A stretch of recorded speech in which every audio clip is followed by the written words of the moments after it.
Michel Gaspard, bonjour. Vous avez publié aux éditions L'Harmattan, Au Mêlé à Montmartre, une histoire familiale en 2 volumes, sur une période qui s'étend de 1880 à 1950, donc un véritable roman français. Pouvez-vous nous présenter ces 2 ouvrages, s'il vous plaît? Grégoire Viterbo, bonjour. Bien sûr, je suis venu là pour ça.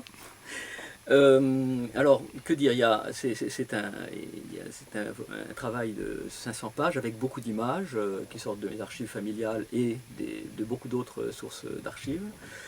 Euh, je dois vous dire d'abord que il y a deux périodes. La première, c'est 1880-1936. C'est la période dans laquelle j'avais les plus anciennes archives et en même temps de la mémoire familiale. La seconde, c'est essentiellement l'histoire de la rencontre de mes parents. Donc c'est de ça que je vais vous parler d'abord. Alors, mes parents, si vous pouvez faire un zoom sur l'image de couverture, Lucien Gaspard, Marie-Rose Lévy. Marie-Rose Lévy, comme son nom l'indique, était descendante d'une famille juive d'Alsace. Lucien Gaspard, mon père, était un catholique, d'éducation catholique. Il avait un grand-père juif, ce qui a sans doute en grande partie expliqué son histoire, et la mienne, par ricochet. C'est ce qui justifie aussi le titre de mon travail, Au Mêlé à Montmartre. Ce sont les...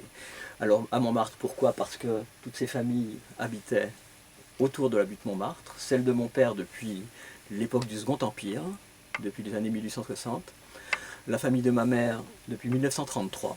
Cette famille Lévy était complètement alsacienne et fuyait le nazisme qui menaçait déjà de débarquer sur les rives du Rhin, sur la rive française du Rhin en 1933.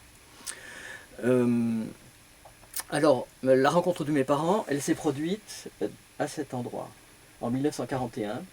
Cet endroit, vous pouvez y aller aujourd'hui, c'est à Paris, près du métro Daumesnil, rue Lamblardy, au numéro 7. C'était ainsi qu'était le numéro 7 jusqu'aux années 70. Maintenant, il y a une rangée d'immeubles modernes, ceci n'existe plus. Ce bâtiment était l'orphelinat Rothschild. Dans le quartier se trouvait un certain nombre d'établissements de la Fondation Rothschild, l'orphelinat, un hôpital, un grand hôpital, un hospice. Et mes parents se sont rencontrés là en s'occupant d'orphelines juives dont la moitié ont été déportées. Ils se sont mariés en 1945, juste à la fin de la guerre, après avoir vécu ensemble environ 2-3 ans. Donc, leur histoire, je l'ai découverte, en fait, je ne la connaissais pas, parce qu'il y a eu une loi du silence après la guerre. Les gens de notre génération, souvent, ont été élevés dans l'ignorance de ce qui se passait pendant la guerre, c'était trop dur. Et mes parents ne m'ont jamais raconté ce qu'ils faisaient pendant la guerre. Voilà. Donc, j'ai eu le besoin de le raconter. C'est pour cela que j'ai écrit ce livre.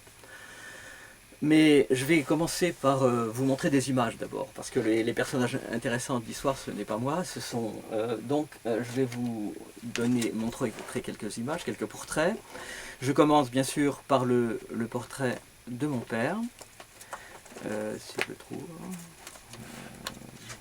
Donc là, non, il se trouve... Voilà. Voilà le portrait de mon père. C'est un portrait qui a été fait en 1940, en décembre 1940. Il venait d'entrer à l'école polytechnique, qui à l'époque n'était pas sur la montagne Sainte-Geneviève, près des éditions L'Harmattan, mais exilé à Lyon par les Allemands. C'était une école militaire, et plus rien de ce qui était militaire ne devait se trouver dans la zone occupée par les Allemands, donc à Paris. L'école polytechnique était à Lyon. Mon père avait été élevé par sa grand-mère, mais je vous en dirai quelques mots un peu plus tard, c'est l'élément essentiel. Le portrait de ma mère, que je vais vous montrer ensuite. Faut que je le retrouve. Voilà. Alors ma mère, ça c'est un portrait très, je dirais, très léché, qui date d'avant la guerre, 1938 peut-être, 39, elle devait avoir 18 ans. Et pendant la guerre, elle ne ressemblait certainement plus à ça, parce que la vie était très dure. Ma mère a passé la guerre à partir de 1942, complètement clandestine, cachée avec une fausse identité. Mon père a eu une fausse identité également à partir de l'automne 1942. Il gardait sa véritable identité qui le protégeait de tout, il n'était pas juif. Alors, mes parents se sont donc rencontrés en s'occupant de ces orphelines qui ont été déportées. L'orphelinat a été fermé au printemps 42 et remplacé par un hospice qui était devenu une annexe de Drancy. Donc, mes parents avaient beaucoup de... Bon, je n'ai pas le temps d'entrer dans les détails. Je dois parler des générations précédentes qui ont évidemment joué un rôle très essentiel dans mon histoire.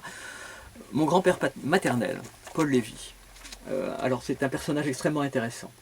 Ce Paul Lévy était né en Alsace dans une famille juive très pauvre, près de Wissembourg, à côté de la frontière allemande. Il est devenu un linguiste très réputé.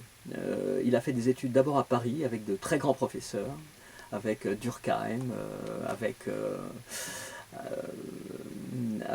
Bach, Victor Bach, qui a été un homme très important à l'époque du Front populaire, avec quelques autres. Il est devenu Ferdinand Bruno, qui était le fondateur de la linguistique historique. Il est devenu donc un linguiste réputé, spécialiste des langues germaniques et des dialectes de l'Est de la France en particulier. Il reste une référence pour les linguistes germanistes aujourd'hui. Alors Paul Lévy, le père de ma mère, s'est caché pendant toute la guerre avec sa famille. À partir de 1942, sa famille n'a pas porté l'étoile. Ils sont restés clandestins, cachés chez eux, cloîtrés, avec des itinéraires de sauvetage en cas de visite des Allemands ou de la police française. Et ils ont réchappé grâce à cela. Mon autre grand-père paternel, c'est aussi un personnage très intéressant. Il était né dans les Vosges du Sud. Un endroit qui s'appelle Servance, qui est très beau, qui est à la frontière entre la Franche-Comté et les Vosges, et la Lorraine, je dirais. Et il était orphelin à 10 ans. Il a été soutien de famille et travaillé en usine à partir de 10 ans. Voilà son portrait quand il avait peut-être 15 ou 16 ans. Hein, à la fois son portrait de la semaine, l'ouvrier paysan typique des Vosges, et son costume du dimanche sur sa bicyclette. C'était dans les années 1910. Et la guerre de 14 est arrivée, il avait tout juste 20 ans, et il a traversé la guerre comme mitrailleur. Voilà une photo de 1915. Il était caporal mitrailleur avec deux adjoints pour servir une mitrailleuse lourde, et il a dû tuer peut-être des milliers de soldats allemands, bulgares, autrichiens, etc. Il a fait la campagne d'Orient en 1915-1916. Voilà une image prise en 1916 sur la frontière entre la Macédoine et la Grèce, au moment où étaient les batailles les plus dures. Il a réchappé par miracle de tas de batailles que j'ai retrouvées. Et il n'en parlait jamais. Il m'en a parlé quand il avait plus de 90 ans. Je lui demandais instamment, à cette époque-là, moi j'avais déjà 35 ans, je lui ai demandé de me parler de la guerre et de son enfance, parce que c'était une autre loi du silence. Il n'en parlait pas. C'était trop dur. Il avait perdu tellement de camarades, etc. Bon, la guerre de 14, le centenaire aujourd'hui. Qu'est-ce que je vais vous montrer encore de mon ascendance? Je dois passer à la génération précédente, certainement. Alors, la génération précédente, deux personnages marquants, enfin, marquants, un personnage marquant. Mon arrière-grand-mère, Marthe Bégon. Elle est à gauche sur cette image. C'est aussi l'image de couverture de mon second volume. Sur cette image de couverture du premier volume, vous pouvez voir un personnage essentiel de mon histoire, qui est le lycée Rollin, au pied de la butte Montmartre, qui s'appelle aujourd'hui Jacques de Cour. J'y ai fait moi-même mes études secondaires. Mon grand-père Paul Lévy y était professeur avant la guerre. Il a été exclu en octobre 1940 comme juif, puisque la première loi, le premier statut des juifs en octobre 1940 a exclu tous les professeurs juifs de l'éducation nationale. Et mon arrière-grand-père, Moïse Béard, qui était un juif de l'Empire ottoman, d'Istanbul, de Salonique, de Constantinople, pardon, et de Salonique, a fait ses études secondaires financé par l'Alliance israélite universelle à l'époque, à ce collège Rollin, il s'appelait Collège Rollin à l'époque, aux alentours de 1880. 10, pardon, aux alentours de 1890. Et mon grand-père Paul Lévy, que vous avez vu tout à l'heure, a été professeur, comme je vous l'ai dit, dans ce lycée plus tard. Il était professeur d'allemand, il a eu un collègue qu'il a introduit au lycée en 1937, qui s'appelait Jacques de Courdemanche, et qui est devenu un grand résistant dès le début de l'occupation allemande, et qui a été fusillé par les Allemands en 1942, et le lycée a pris son nom à la Libération. Il était un grand ami et collègue de mon grand-père qui l'aidait à préparer sa thèse sur le romantisme allemand. Voilà, donc ce lycée Jacques de Cour, que vous voyez là, est aussi un personnage central de mon histoire. Voilà, je crois que je vais m'arrêter ici en parlant quand même quelques mots, disant quelques mots de cette arrière-grand-mère, Marthe Bégon, qui m'a raconté, qui a vécu presque centenaire, et qui me racontait, quand j'avais 16 ou 17 ans, je m'en souviens comme si c'était hier, l'enterrement de Victor Hugo. Elle avait 7 ans, et elle était perchée sur les épaules de son père, qui était fordéal, pour suivre avec 1 million ou 2 millions de Français le cercueil de Victor Hugo entre l'Arc de Triomphe et le Panthéon. Et elle m'a raconté cette histoire, et c'est sur cette histoire de l'enterrement de Victor Hugo que commence mon récit.